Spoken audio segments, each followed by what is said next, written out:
Waduh, Panji Gumilang sebut tanah suci yang sesungguhnya adalah Indonesia, bukan Mekah dan Madinah. Gitu, ada satu stasiun TV di mana dia itu datang ke instansi ini, ke Mahat Al-Zaitun,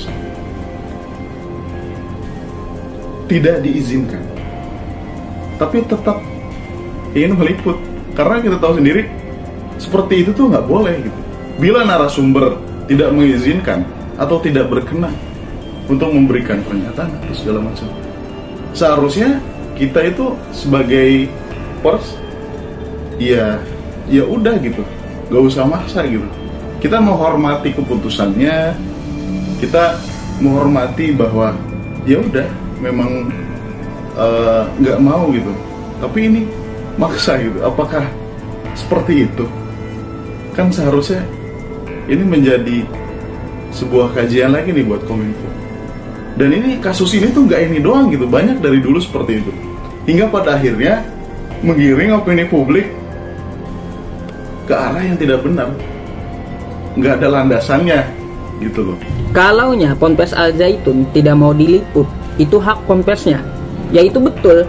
Tetapi seharusnya Ponpes Al-Zaitun juga memberikan alasannya mengapa tidak boleh meliput. Seharusnya diberikan alasan, ya biar terbuka gitu.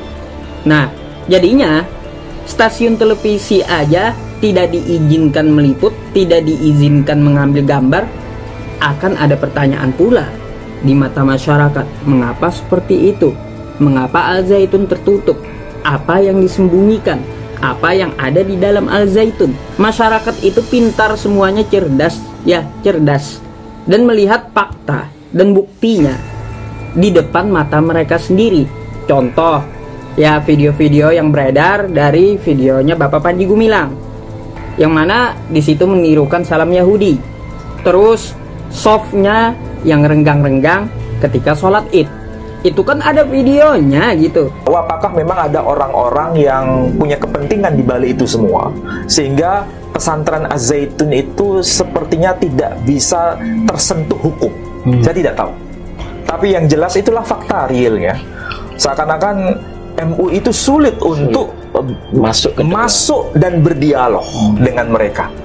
Bahkan pondok pesantren Az-Zaitun ini semakin tinggi makomnya, semakin tinggi derajatnya, dan tidak tersentuh. Semakin aneh-aneh lagi. Semakin aneh-aneh dan semakin mapan dia untuk mewacanakan di ruang publik. Kita bisa lihat pesantren Az-Zaitun ini memang sepertinya satu-satunya ya yang memiliki pemikiran seperti ini. Radikal ya? Bukan hanya radikal. Yang saya tahu itu kan ada kaitan dengan NII. Oh. Ya kan? Ada kaitan dengan NII. Dan saya kira semua pasti tahu apa itu pondok pesantren Az-Zaitun. Tidak biasa. Dan ini memang di luar kebiasaan. Ada jamaah bercampur, laki perempuan. Padahal kalau kita tahu tradisi agama-agama Timur Tengah, laki perempuan itu dipisah. Bahkan di Yahudi pun tradisi Yahudi, laki perempuan itu beribadah secara terpisah. Apapun Yahudinya terpisah. Tradisi Nasrani di Timur Tengah, ya, laki perempuan juga dipisah. Meskipun Islam radikal pun dipisah. Ini belum bicara Islam, ini bicara Nasrani. Iya, Nasrani. Kekristenan Ortodoks, ya, antara laki dan perempuan itu dipisah.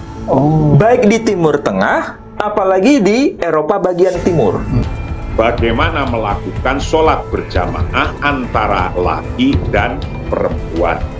Lah, di atas hukum sah atau tidak sah ada adab. Karena ini adalah untuk ibadah, sholat, mendekatkan diri kepada Allah. Yang biasanya laki dan perempuan itu bisa saling nyetrum. Nyetrum itu connect. Connect itu bisa pikirannya yang mestinya untuk mahdoh karena Allah, menghadap karena Allah, bukan karena ada fasilitas melihat perempuan yang bisa merubah pikiran. Ya, memang harus kita sadari fenomena sekarang itu memang era keterbukaan. Karena keterbukaan terbukanya itu bahkan tanpa batas. Toleransi juga begitu. Toleransi itu benar secara istilah, tapi implementasinya toleransi itu menjadi kebablasan, sehingga tidak ada kontrol sekarang. Sehingga, tapi itu tergantung dari Majelis Ulama Indonesia. Apakah punya sikap yang tegas untuk bisa berdialog dan sekaligus berhujjah secara bijaksana. Pimpinan Pondok Pesantren Al Zaitun Indramayu, Panji Gumilang, menyebut bahwa tanah suci yang sebenarnya bukanlah Mekah dan Madinah, melainkan Indonesia. Ucapan Panji Gumilang mengenai hal tersebut menjadi viral di media sosial lantaran banyaknya akun yang mengunggah ucapan Syekh Panji Gumilang tersebut. Banyak orang Indonesia hari ini yang salah memahami mengenai tanah suci. Indonesia ini tanah suci, hidup dan matimu harus di tanah suci Indonesia, katanya dikutip dari akun snack video @aambnf. Banyaknya masyarakat Indonesia yang tidak memahami bahwa Indonesia merupakan tanah suci menurut Syekh Panji Gumilang. Hal tersebut dikarenakan masyarakat Indonesia tidak pernah membaca lagu kebangsaannya sendiri. Banyak yang salah memahami tanah suci karena tidak membaca lagu kebangsaannya, ujarnya. Ditambahkan Syekh Panji Gumilang untuk ke Mekah dan Madinah harus membayar lebih dari 35 juta dalam rangka berhaji maupun umroh. Kemudian masyarakat Indonesia juga berkeinginan untuk meninggal di tanah suci Mekah dan Madinah.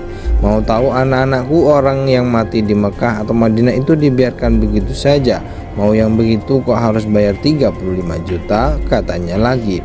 Dalam kesempatan tersebut, Syekh Panji Gumilang juga menyebutkan isi dari lagu kebangsaan Indonesia Raya stanza 3, di mana di salah satu syairnya menyebut bahwa Indonesia tanah yang suci. Indonesia adalah tanah yang suci dan ini tidak keluar dari ajaran agama, tutupnya. Unggahan video berdurasi 59 detik ini sudah ditonton lebih dari 47.000 kali oleh para netizen. Postingan ini juga mendapatkan beragam komentar dari netizen. Ini orang sudah menyimpang, berbahaya untuk generasi bangsa, harus dibubarkan, ujar @b. Sumpah orang ini makin ngawur, kok bisa dikasih hidup ya, timpal @g. Versi sendiri nggak waras, sama sekali ngawur, agama kok semaunya sendiri, sambung @z.